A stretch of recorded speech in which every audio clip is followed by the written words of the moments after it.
symbol of excellence in sports entertainment.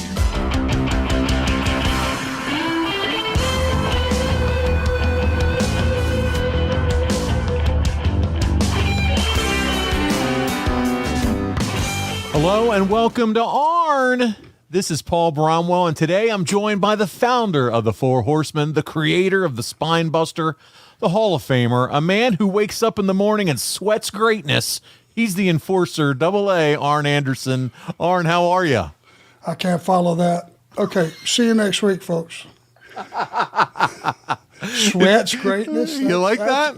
That's pretty creative. Well done, Paul. Listen, my goal, whenever I get the opportunity to do the show with you, I'm going to try to come up with something different every time for your opening. So that's different. We'll have a little fun with you. I'm definitely a sweater. I don't know about if greatness comes out. Well, hey, man, you've been all over the place, traveling up and down the roads, fan conventions, TV shows. I'm just glad you had a few minutes for us to sit down today and do some recording. Oh, well, you know, the one thing is that I really appreciate about doing these appearances and Comic-Cons and WrestleCons and all that stuff is I get to see the people that listen to the show. And I just flat asked him, I said, what do you think of Paul, my co-host, sometimes? Oh, no. Co-host, don't. And let me tell you something, across the board, unanimous. They're digging you. Oh, okay. All right. So hey, I figured I was way ahead. I wasn't going to ask them how they felt about me. We just left it there. Oh, I'm sure they love you, man. That's why they're listening. So, you know, pretty much positive. They like the format. They like going back, reliving the old days. So if it ain't broke, let's don't fix it. Arn, let me tell you something. You are the ultimate tag team partner because you made it work with Ollie. You made it work with Tully. You make it work with a lot of guys you work with. You and Conrad, tag team champions. Me and you. You are the common denominator, my friend. So let's give you some credit where credit is due. You just work well together with a tag team partner. So I'll take it. All right, let's do it. So let's jump in. We're here. It's February 1988. Let's get in the Wayback Machine, as Conrad would say. And we're going back to some of those fond memories of Jim Crockett Promotions and Arn Anderson. And Arn, last week you and Conrad talked about the continuing and growing rivalry between the WWF and Jim Crockett. Once again, touching on the importance of the ever-burgeoning pay-per-view industry. And as a reminder to our listeners, Vince aired the very first Royal Rumble on free TV. That's right, free. Nothing's free anymore. And they went head-to-head with the Bunkhouse Stampede. And as you and Conrad talked about it, you were not necessarily paying attention to this fact because you guys were too busy, Arn, selling out houses across the country. And as you know, you lived it. That ride continued in February of 1988. So here we go, Arn. The month begins with you taking on your old friend and super athlete, Dr. Death, in Spartanburg at the Memorial Auditorium. Hell of a way to start off the month. It's February 2nd. It's a singles match. You guys are second from the top. And the other Horsemen are not at this show because they're at the Knight Center in Miami, Florida. And this was the debut for Jim Crockett at this venue. As you might imagine, Arn, the main event featured the other two Horsemen. So you had Tully and Rick. And as they took on Dusty and Luger in the main event, Arn, I got to ask, any ideas as to why you would not be on the premiere show considering the ever-growing role you were playing inside the company? Or is it just simply a matter of creating two strong cards? Yeah, you have to spread your talent around so that one doesn't fail. If you're lose your ass on one, it doesn't matter that the other one does well. So you had to spread around the talent and make sure both of them drew. Yeah, it's interesting to see here that they would split you up, but hey, you got to do it. And the Horsemen are red hot. You know, they're selling tickets all over the place. Jim Crockett would tape their television on February the 3rd, which would air on February the 6th at WTBS Studios. You and Tully pick up a quick win over, and I'm not making it up, Max MacGyver and John Savage when you pin MacGyver. No, not Richard Dean Anderson, the guy that could do it all with a Swiss Army knife. But during the commentary, JR and Tony specifically emphasized the threat that Wyndham and Luger presented to your championship reign. David Crockett's going to interview you guys, and we got the entire clip, Arn. Here's our first clip of the week. We only have 4 this week. See what I did there? We have 4 clips. Symbolism. Let's check out this ending of the match in the interview. Here they are the World Tag Team Champions, Tully and Arn, Tully Blanchard, Arn Anderson, along with J.J. Dillon against Max MacGyver and John Savage. A wild Dick Murdoch. He was really going off the deep end there. I think really, if fans remember, he must have turned the TV set off after the first quarter of the Super Bowl. But when it comes to Baltimore, he's going to turn it on, and he'll hit a lady. That's his environment inside that steel cage. He's got Rhodes in there, and you're right, he will hit a woman. That's not going to bother him. There's J.J. Dillon holding the gold, the inspirational leader of the Four Horsemen, James J. Dillon. You know, there's a lot of great competition and tag teams after the World Tag Team title, but a lot of noise is being made by two men. We're talking about Barry Windham and Lex Luger, and we have seen them in action together, and they are an awesome combination. You're exactly right, Tony, and we're going to see them in action together again in this program here on TBS, here on World Championship Wrestling. They are a great team. Many say the hottest team in wrestling are Windham and Luger. But I'll tell you something. They're going to have to be at their very best. It's going to have to be their night because Anderson and Blanchard, as far as I'm concerned, there's no finer tag team in wrestling today. Anywhere, bar none, than Arn Anderson and Tully Blanchard. And my criteria, once again, they are the World Tag Team Champions. That makes them the best there is. Blanchard and Anderson tagging in and out. And now we're going to take a look at a double gourd buster. MacGyver's up high. And Anderson flips him right down. That's a move. Teddy Long will count him out. There you go. Symbol of excellence, the Four Horsemen. The winners, Tully Blanchard and Arn Anderson, World Tag Team Champions, along with James J. Dillon. David Crockett will be talking to him in just a minute. Let's take a look one more time. Two things here, Arn. I can't help but see FTR in the two of you. I just can't help but see it as I watch these move sets. Definitely similarities. Yep. That's for sure. And then Tony Schiavone's in full announcer voice. Look at the guard buster here by Arn Anderson. Listen to Tony. It's so funny. Something that will add a little bit of hum to this clip. You know who John Savage is? No. He's the brother of the Barbarian. Nice. All right, here, let's check this interview out. We'll talk more about that. It seems like in these desperate times, each individual, and I'm talking about Luger, Sting, Barry Windham, Rhodes, the Garbage, and you, Rock, Ollie Anderson, are reaching deep down in your gut, reaching in the back lobes of your mind, trying to figure out what can we do to finally, once and for all, stop the snowball effect. You see, Rock, you thought that the world would end when we booted you out. The Horsemen kept on rolling. Luger, you thought when you wanted to go to Hollywood and advertise Purina Dog Chow or be seen waxing up a Mercedes at Beverly Hills on Rodeo Drive for an advertisement. You figured when we kicked you out, the Horsemen would fall from grace. Well, gentlemen, like we've always said, everybody can come out here and say they're the greatest, say they're the toughest, come out here with a lot of amateur credentials, or just claim that they're the greatest box office attraction that's ever been. But any athlete, and I'm talking about you people that's got your fanny in the kitchen chair right now, any true athlete can look at him, can look at me, can look at Ric Flair, and look at James J. Dillon, and honestly say we work harder, we're the best there is at one thing, and it's not making commotions. When we park these oats, my friends, technically, conditioning, and just overall knowledge, the reason we're the 3 world champions is simply we're the best there's ever been. We are the family, we are the unit. So Rock and the Omni, you want to put me in a cage? Everybody's always talking about how tough the Andersons were, how tough the Anderson family was.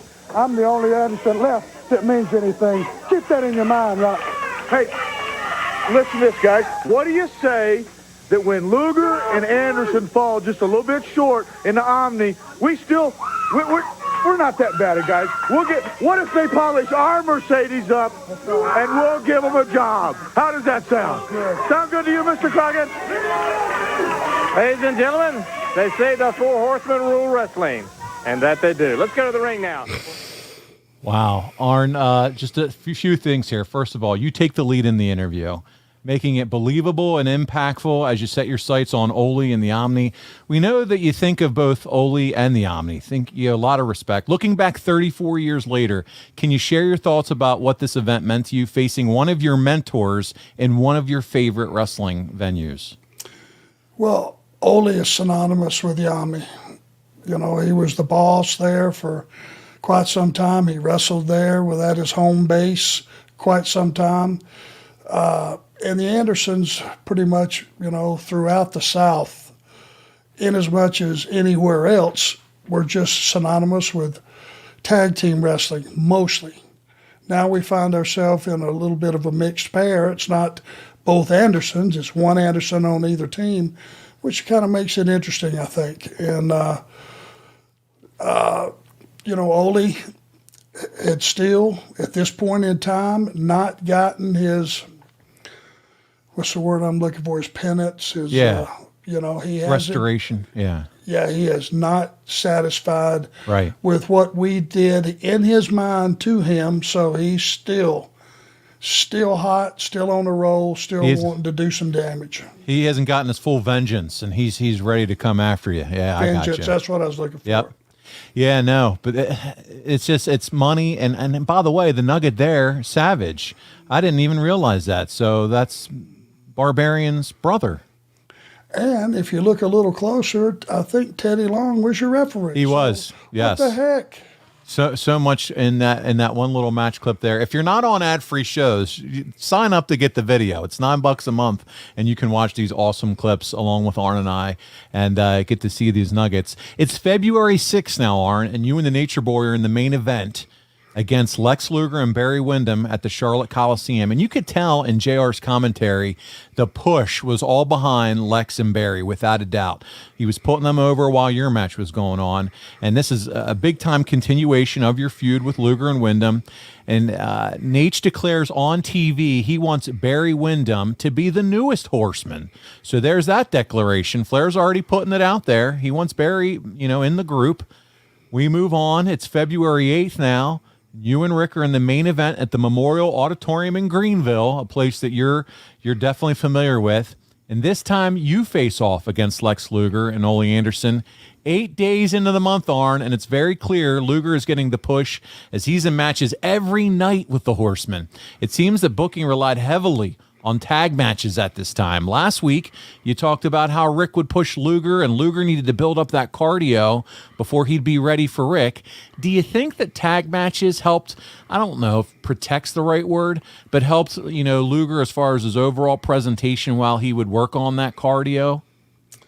I think that it helped him watch what else was going on in the ring with guys that were more experienced. And if you pay attention to what we do and why we do it and when we do it, you know, he was the guy with the least experience. Then when you're up close and you're involved in the fight, it means a lot more because you're seeing it firsthand. And Barry and Luger were a brand new, fresh team. You know, it was something fresh. And it was just, you know, all you had to do in those days when you had a really hot talent is just move him into a different angle and it would freshen your card up. And that's what Luger and Barry did. They freshened up any card they were on. Yeah, there you go. Well, Crockett recorded television from the TBS studios in Atlanta on February 10th, which would air on February the 13th. World Championship Wrestling opened with a recap of Sting hitting JJ with the Stinger Splash, a continuance of the angle between the Horsemen, particularly Rick and the Stinger. On the show, you defeated, here he is again, John Savage in a match that went about 4 minutes. During the match, you hit the DDT, the Spine Buster, and the Gourd Buster. I'd say that's a rough day at the office for Mr. Savage. This is the second time in as many weeks that you would face and defeat Savage on the same show. What was the rationale for the booking in this case? Was he just the guy that, hey, we're going to make him the sacrificial lamb for a little bit for you, Arn? Have fun with him. Well, I don't know, but and obviously in my mind at that time, it was going to take more than just one move to keep him down. You got that right. So let's just get out in front of it and go ahead and hit him with everything I got. If he doesn't stay in, if I'll just roll out and leave, and we'll give him the match. At least you didn't have to worry about Big Brother trying to come down and stick up for him. You know what I mean? No joke. So listen, after you're done beating the crap out of John Savage, you take a few steps over to the podium with David Crockett, and this is what you have to say. Ladies and gentlemen, they say the Horsemen rule wrestling. And in that ring, you can see exactly why. I guess you would have to describe it almost, David, as poetry in motion, because that's what I perceived. And of course, the only thing missing today is the co-holder of the World Tag Team titles. I'm talking about Mr. Tully Blanchard. He's been away on a little respite, if you would, on Maui out in the islands, soaking up a little sun because, frankly, the Horsemen and myself in particular, Double A, have had a real problem trying to find worthy contenders for the two of you to defend the World Tag Team titles. JJ, that's exactly correct. If you check the records, in the month of January and the month of February, so far, we've probably had 3 title matches. Simply because these belong to us. I don't know if it's you people out there don't have what it takes to come after something this prestigious, knowing full well these being our meal tickets, exactly what you're getting into. I don't know the theory behind it, but the one thing I do know, there's 3 individuals that are trying to manifest themselves to a level equaling the Horsemen. That's you, Sting, that's you, Luger, that's you, Barry Windham. Now, you're all great-looking guys, you're all great athletes, but the bottom line is, you're coming after the unit, the most elite wrestling machine ever formulated. I'm talking about the cream of the crop, the franchise, the 4 Horsemen, with James J. Dillon being the brains behind it all. Now you want to manifest yourself as movie stars, glamour boys, fan favorites, and last of all, saviors for everybody across this land that wants to fight what we consider our lifestyle called capitalism. That means you can have anything on God's earth and feel good enough to go out and achieve it. A wise man once told me, he said, any man, any professional man that has anything in his life doesn't do it in 40 hours. It takes 60, 80, 100 hours a week to be what you want to be. That's being the best. Well, Wyndham, just because you and Luger and Sting say that you're ready to tackle the Horsemen, keep in mind, you're 3 distinct egos, all very big. What we are 3 individuals, just like I manifested myself to be, a great singles wrestler, as Flair and Tully are. That's the reason when we combine to be a great team. The bottom line where we're concerned is sacrifice each other, sacrifice our ego, and sacrifice, last but not least, you to meet our eventual ends. That's the reason we have always been and always will be the franchise, the Horsemen. Ladies and gentlemen, coming up next, Eddie Gil. Arn, I got to ask you. You've talked to us before. We've heard in the past about your grandfather in previous episodes. Was this line about not getting what you want in 40 hours? Was that from him? Pretty much. You know, he would cut hair from 6 in the morning to 6 in the evening, come home, get a little bit of dinner, and then he'd go work his garden till dark. And that was pretty much every day. And I learned my work ethic from him. And, you know, I would just say, sometimes I'd say, Granddaddy, aren't you tired? He'd go, yeah, son, I'm tired. But the fact is, you know, all these vegetables are what's feeding us. Mm. So I'm not that tired. And I just learned my work ethic from him, and he was one great man, that's for sure. And also, you know what you did here again? The meat of the promo, it sees you putting your opponents over as you always did. We know how the angle ends, but seriously, in the beginning of '88, was there any hotter baby faces than Sting, Luger, and Wyndham? Of course not. And they were huge stars, and you know, they were Barry was already established. Luger and Sting were really coming into their own and leaps and bounds, and it was just, you're right. The people loved them, the kids loved them, the old people loved them. I mean, look at them. They looked like stars, they wrestled like stars, and they were stars.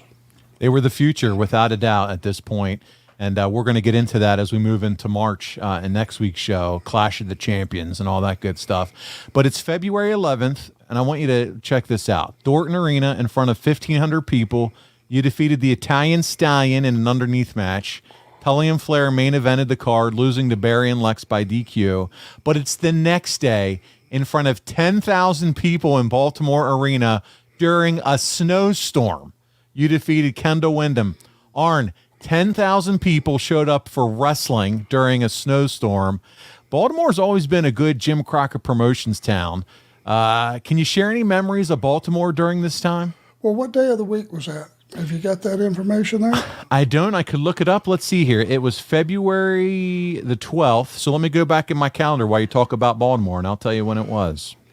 Baltimore was just a great sports city. It's kind of like Philadelphia.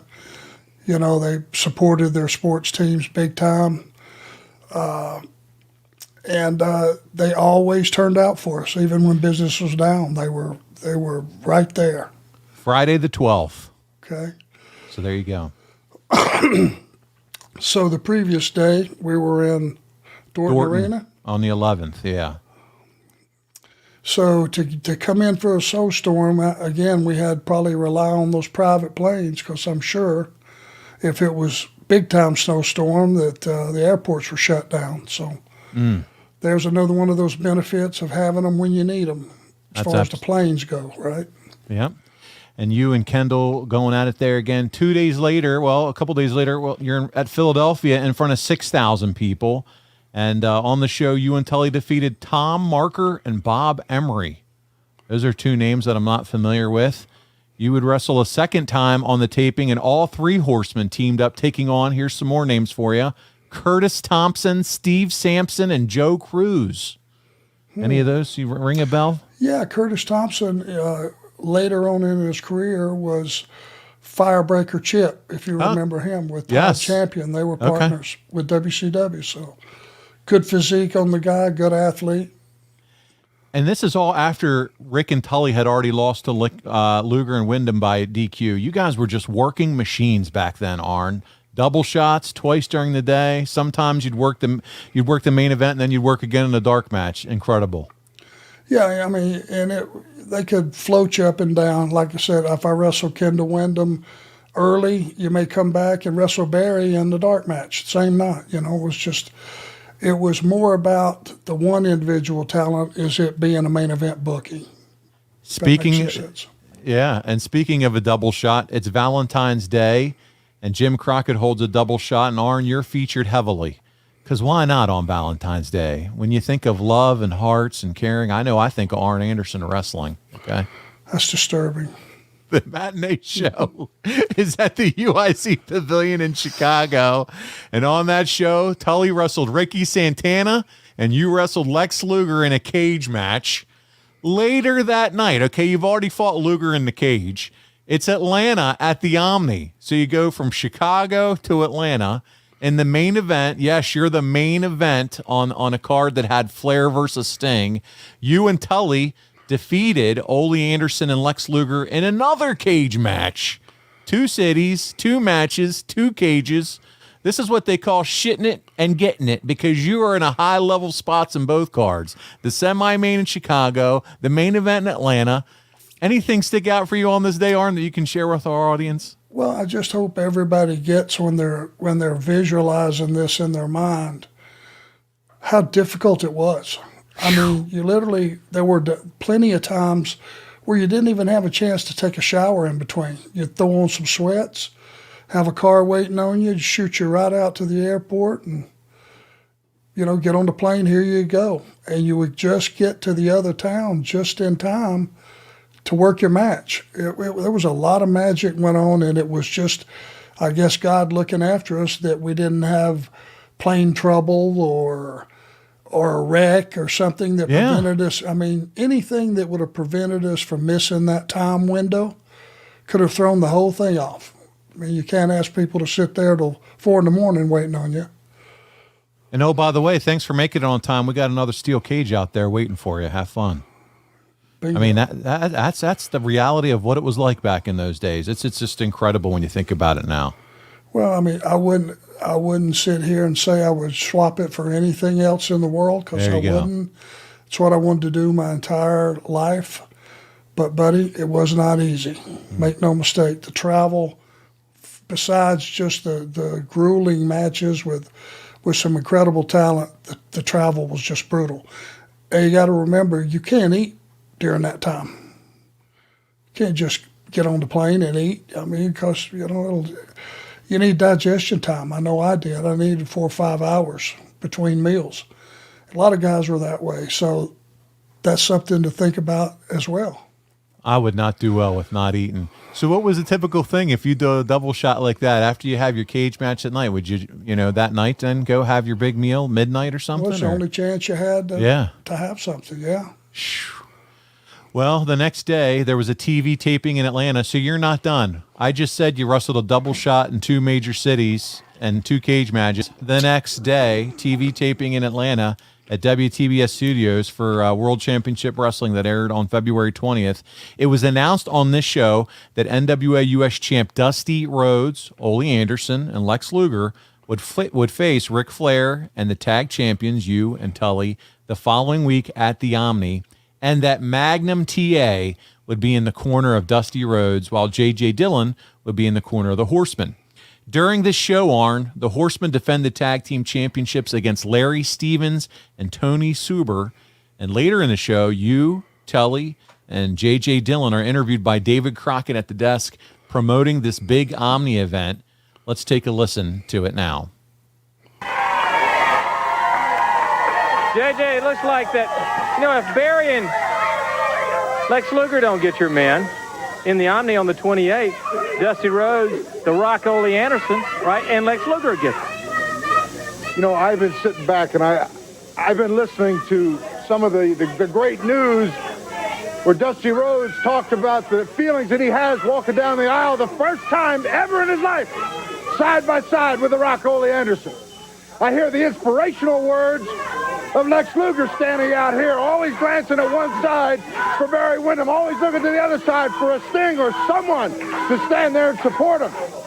But I like to give all 3 of you that are going to be in the Omni next Sunday night just a little food for thought and come in here, because what I have to say is for you. It wasn't 6 months ago, Lex Luger, that we sat in the snuggery in Chicago on Division Street, and up on the big screen we listened from our private video and we witnessed a scene in a parking lot in Charlotte, North Carolina, when the Horsemen hogtied the American Dream Dusty Rhodes, because that's the only kind of justice that he understands. We hogtied him to make an example of him. And when we took and cracked his hand, Lex Luger, it was you that laughed louder than anyone else. And are you going to tell me that inside you were feeling some other emotion? And I was there at the scene. I was there when it happened. And it was you, Ollie Anderson, that welded the bat that cracked the knuckles in the hand of the so-called legend Dusty Rhodes. And I witnessed personally the gleam in your eye. And you're going to tell me in the dressing room, in the Omni next Sunday, when you sit there all in a circle, looking at each other, lacing your boots up, boy, if I was a betting man, I bet you could hear a pin drop in the place. You know, JJ, that was put so eloquently. But you think about the last time in the Omni, they're going to get Tully and Arn and put them in a cage, and we're going to take their face, and we're going to grind it up, and we're going to beat them up, and we're going to end their careers.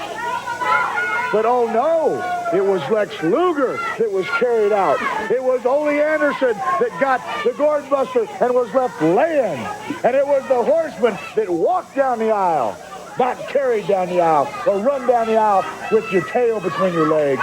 Now, gentlemen, if you think Dusty Rhodes is going to make that much difference, our names are already on the contract, and we'll be there an extra hour early just to get loose. They tell me Magnum TA is going to be there, and I've got one little message for him. Magnum, don't mess with me. Not in the mood that I'm in. David Crockett, the 15,000 people that filled up that Omni last time came from 200 or 300 miles around to think they were going to get satisfied. They sat there and they chewed their nails into the quick thinking they were finally, because Ollie said so, because Luger said so, that they were going to take our head and shove it through that cage just like mush. But we threw them a curveball. Because when it was all said and done, Dusty Rhodes, as you looked down that hallway and you saw the horrification going down, a flashback, a video of time went through your mind because you, at one time, Rhodes, were in that precarious position. Now, Ollie, I'm sure you limped home. Luger, they carried you home. And when the people of that Omni went to their cars scratching their heads, they wondered one thing. Could any combination possibly manifest herself to finally shut up the Horsemen? So they went and they got the big daddy of them all, Dusty Rhodes. Nobody knows more about the Horsemen than you. Ollie Anderson, they said you're long on guts. You are long on guts. And Luger, you're the rising star. But as you stand out here and you tell Ric Flair and you tell us that we didn't get the job done, just keep in mind, if you got a big rock and you want to chip that rock down to size, you start picking at the bottom and you work your way up, and pretty soon what you have is just a pile of stones. What I'm trying to say to you, figuratively, is we're in this thing for the money and the people are in it for the gore. If you're there to satisfy them, just forget about it, because we're your opponents, and my friend, we're the baddest of them all. They say the... Okay. Buddy, this is so good. These interviews to me are the best of all these segments that we do. The three of you guys are talking with a common message, and just how good is JJ at the beginning when he's just painting that picture of that? He really planted those seeds of distrust, didn't he? It was the ultimate shit disturb. I don't remember that, but God almighty, if you're Dusty and you're going down the aisle with Ollie Anderson for the first time in his long career, how strong is that? Man. I mean, with JJ stirring it up like that, it had to make Dusty go, you know, what am I getting into here? You know, there's probably a reason I haven't been partners with Ollie all these years. It was intense. It was believable. From the production where the camera zoomed into his face, it was magic. That was probably one of the best J.J. Dillon promos you'll ever see. And without he's a doubt. Fabulous. Yeah. I say it all the time. He was as much a Horseman as anybody. That just proved it. Good yeah, Lord. so good. All three of you guys that was just money. Well, you guys are red hot. The JCP crew would travel to New Mexico the next day, February 16th, and wrestled at the Tingley Coliseum. On the card, Arn, it was the Horsemen taking on Dusty, Luger, and Windham in the main event. The Horsemen would come up short in that one, but man, I'm interested in the venue, Arn. This is the first time I remember seeing New Mexico popping up, and I know I haven't talked with you about it on the show. This isn't exactly a Jim Crockett promotion stronghold. Is this the promotion possibly testing a new market? Any memories that you can share of New Mexico? All I can figure is it was just throw something against the wall, see if it sticks. I got you. What else could it be? We had never went that far or ran that town. Logistically, it was just difficult. Well, but you can see Jim and Jim Crockett here is maybe just testing the waters. The popularity is at an all-time high, red hot, and let's try to maybe see what this type of expansion looks like and try these new markets. Absolutely sure that's exactly what it was. It was just a hit and miss. There we go. Well, Arn, you move on. It's the 17th. Jim Crockett Promotions is out at the Great Western Forum. This is the card that night. Here we go. You got Ricky Santana defeating the Hurricane Kid, Dick Murdoch defeating Billy Anderson, NWA Tag Team Champions Arn Anderson, who defeated Tim Patterson. Okay? NWA U.S. Tag Team Champions Bobby Eaton and Stan Lane, they fought Sting and Jimmy Garvin to a 30-minute time limit draw. You had Road Warrior Hawk and Paul Ellering defeating the Powers of Pain in a ladder match. There you go, a ladder match. NWA U.S. Champ Dusty Rhodes defeating Western States Heritage. Oh, that glorious title. Larry Zbyszko. Listen, they're putting the belt on Larry, trying to see if he can elevate that title. No cigar. I knew you were going to go for Not it. happening, Larry. In the main event, Barry and Luger take on Rick and Tully, winning again by DQ.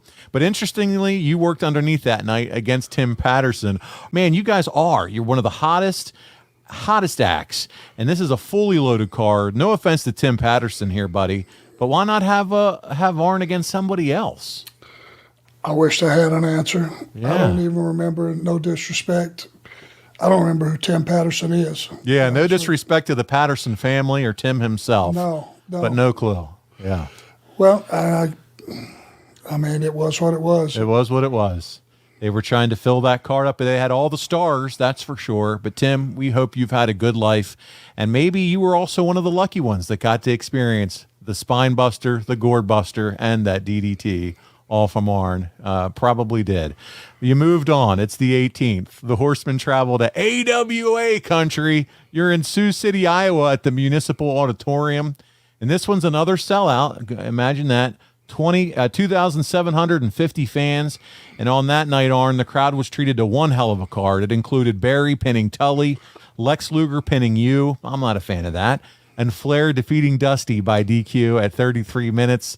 This one was a Dusty finish where it looked like Rhodes won, but he hit the referee earlier in the match, and the decision was reversed. And like New Mexico, Arn, Sioux City, a different market.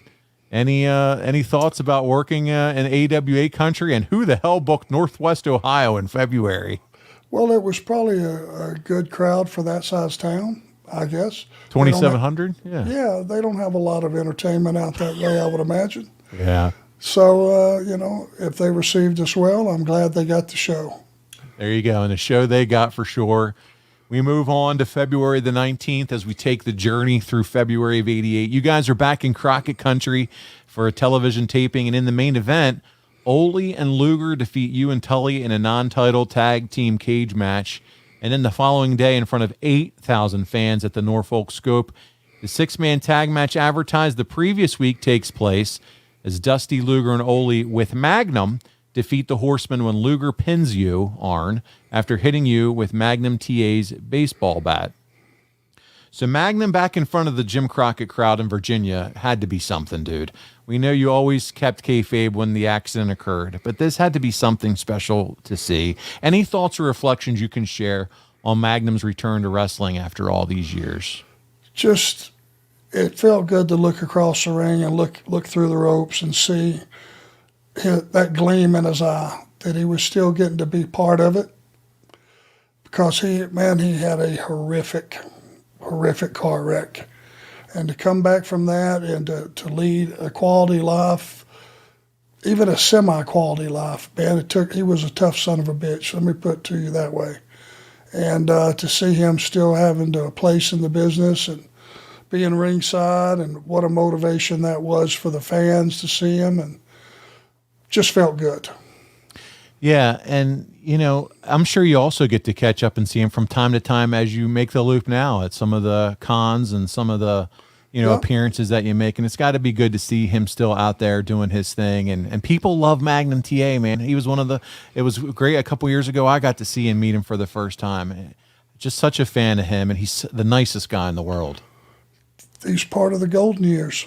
Absolutely. Jim Crockett from 85 through 88, to me, up until 89, was the golden years of wrestling. It just was. Well, Arn, you move on. It's February 21st. They run the Nassau Coliseum. You're not on the card, so obviously it wasn't that great of an event. But in the main event, your fellow Horsemen lost to Dusty and Luger when Tully hit Luger with one half of the deadliest loafers in all of wrestling. And of note, the Jim Crockett crew was supposed to run Elizabeth, New Jersey on the 23rd, but the show was canceled due to almost no advance sales. I want to hit the pause button right here, Arn. Do you think this is because you guys are really out of your market? In case you're wondering, the ads featured Wyndham and Zabisco, as well as advertising the Midnight Express. Any thoughts on why a card in New Jersey, a fairly strong wrestling state, would not show up for this one? Yes, it was a WWF town. And, people don't give their audience enough credit for being loyal. They were loyal to the WWF product, and they didn't go to see. We were the enemy. It's only, you know, and I saw that a lot of different places because that's the only reason that it's the only thing that could be. Yeah. Well, that, and they said that they had a lot of ads that featured Zbyszko, so maybe that too. Oh, you're saying Larry shit the bed. I just want You said it, not me. Ah, good times. Well, Thanks for the house, Larry. yeah, there you go. Jim Crockett recorded television at this TBS studios on the 24th, which would air on the 27th.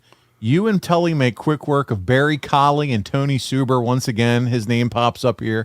But during the match, Tony and Jim Ross alluded to the problems that Ollie and Dusty had in the past and how everything centered around the Omni.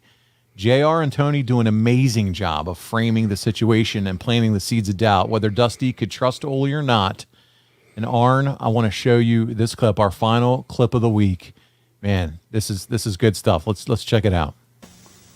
The NWA World Tag Team Champions, Tully and Arn, along with James J. Dillon, two of the four Horsemen against Barry Collie, Tony Suber, two big men for the Horsemen to go up against, but they've gone up against big ones before.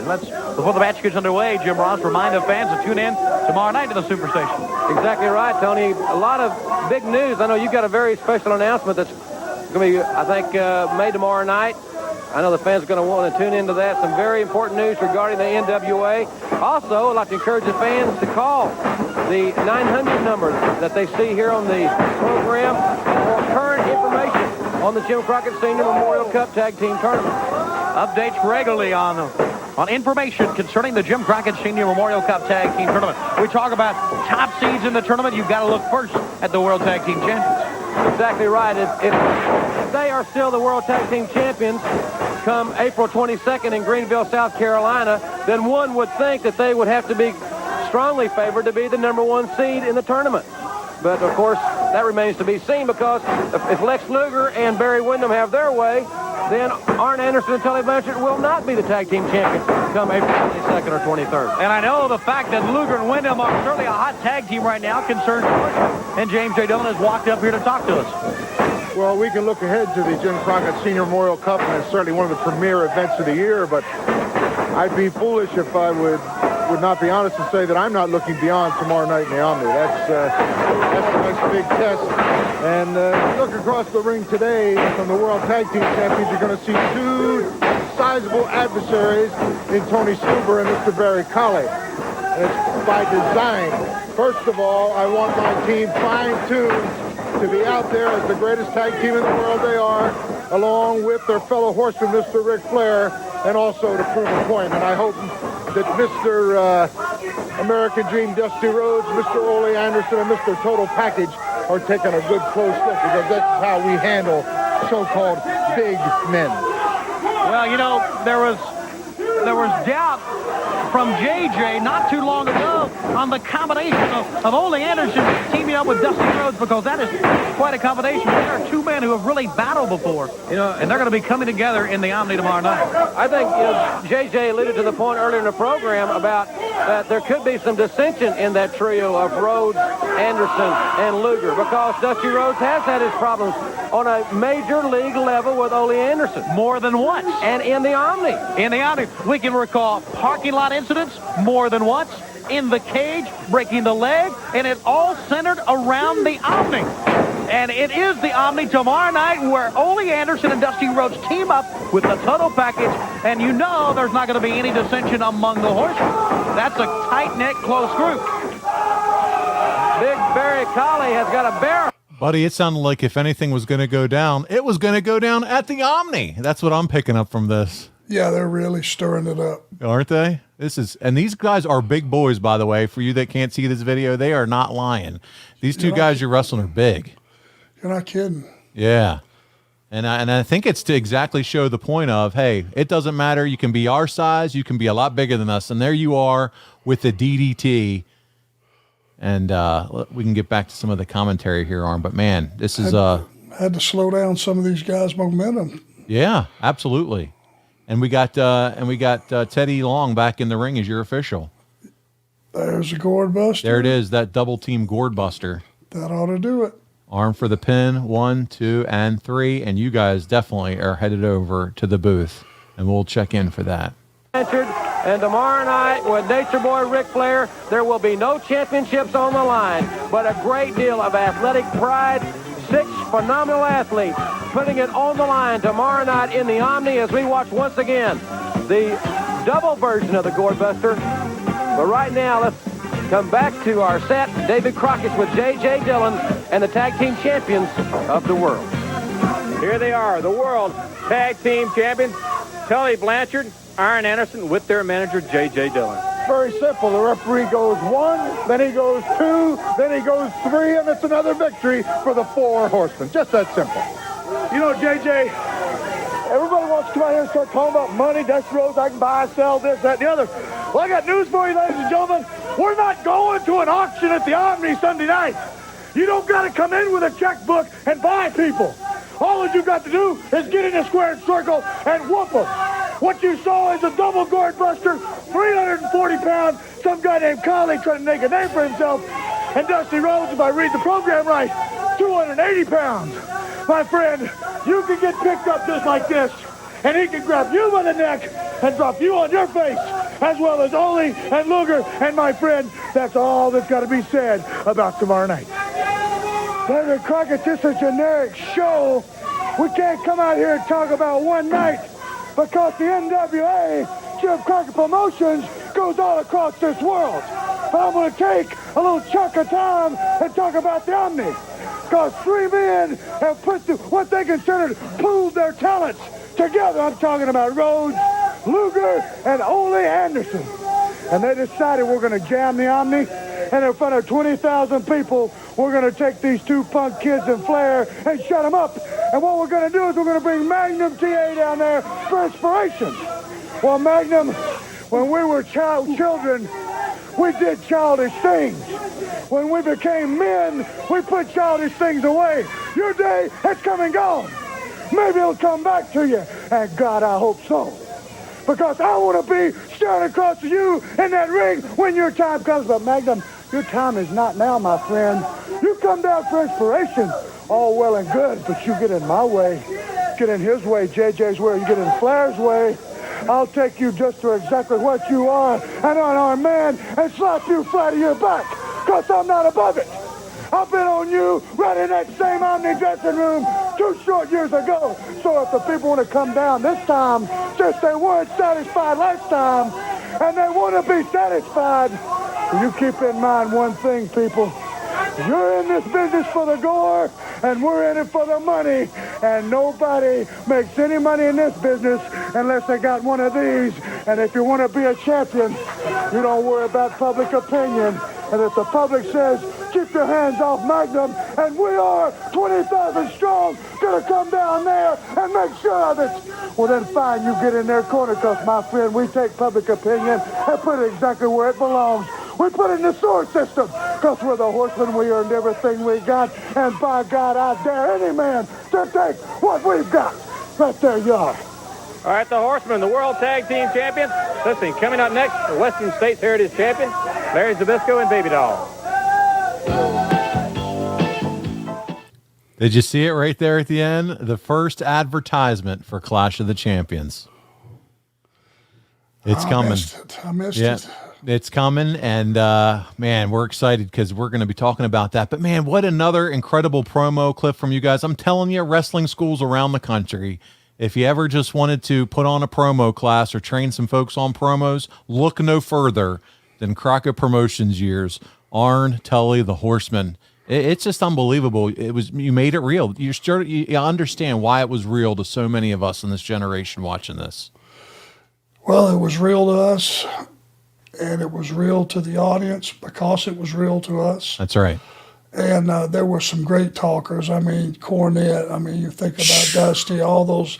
Nature Boy, you. Oh, God. I mean, just run down the list. There were some great guys on the stick. And it was as important almost as your wrestling ability.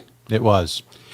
Well, Arn, I wanted to mention this because we talk about how often all you guys are on the road. Reed Flair was born on February 26th, and I mention it because of the way the month ends. Nature Boy isn't getting any downtime, okay? So you guys are just running and gunning. People are having babies and things, and life's continuing to happen. But in those days, you guys were running and gunning. There was no time to really slow down, right? If you were able to be at the birth of one of your children, it was a miracle. You couldn't just schedule that day off. There was no such thing as days off. To your point, though, so much going on. You guys are running and gunning. And in true Jim Crockett fashion, it's another double shot, February 28th. The weekend starts in Greensboro in front of 11,771 fans. And on this day, the upper deck seats were $5 a piece.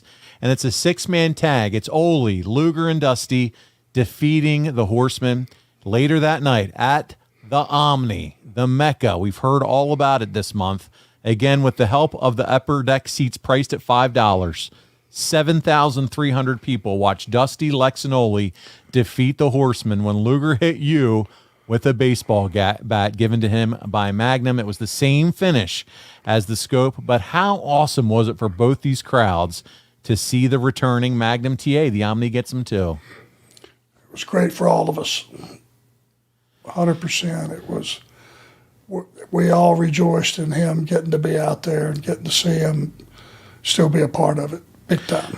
A big moment at a big show. Great to have Magnum back involved. And finally, Arn, you wrap up February 88 on the 29th. Yes, we have 29 days in 88. It's a non-title steel cage. You and Tully lose to Luger and Windham at the Greenville Auditorium. And that's how we wrap up February 88. And clearly at this point, the story is centering around Luger and the promotion's attempt to heat him up with a feud against the Horsemen. But my goodness, Arn, next week, we're going to look at the very first Clash of the Champions. Many people, myself included, believe this is the event where Sting became a made man. There's no doubt about it. And I'm looking forward to talking about it with you. And we're going to cover you and Tully defending those tag team titles against Windham and Luger. And oh, by the way, it goes head-to-head with WrestleMania 4. Should be a good one, Arn. Wow. Okay, I can't wait let's talk about it. Let's go back and relive it. Let's do it, man. I'm excited, and I had a lot of fun today with February 88, man. So many good memories. Again, you running up and down the rows, so much spilt blood, cage matches, and lots of fun storytelling. JJ again on the mic. You guys crushed it on the mic. So many good times back in this era, Jim Crockett Promotions. I feel like one of the guys that really stepped up on this month, just watching everything in its entirety, JJ Dillon showed why he was as much a Horseman as anybody. Big time. He was great. He was fantastic. Well, listen, we hope all of you enjoyed this show. Listen, if you haven't done so already, check us out, ad-free shows.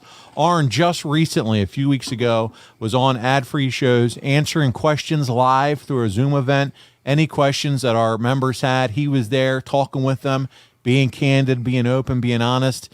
You can join over. There's several tiers. Adfreeshows.com. Check it out. We appreciate all the support. Arn, another fantastic time with you today. Thank you for letting me be a part of it. Paul, I always enjoy doing the show with you, my man. You're doing a great job. Thank you. I appreciate it. Well, on behalf of the Hall of Famer, he's Arn Anderson. I'm Paul Bromwell. We'll see you right here again next week here on Arn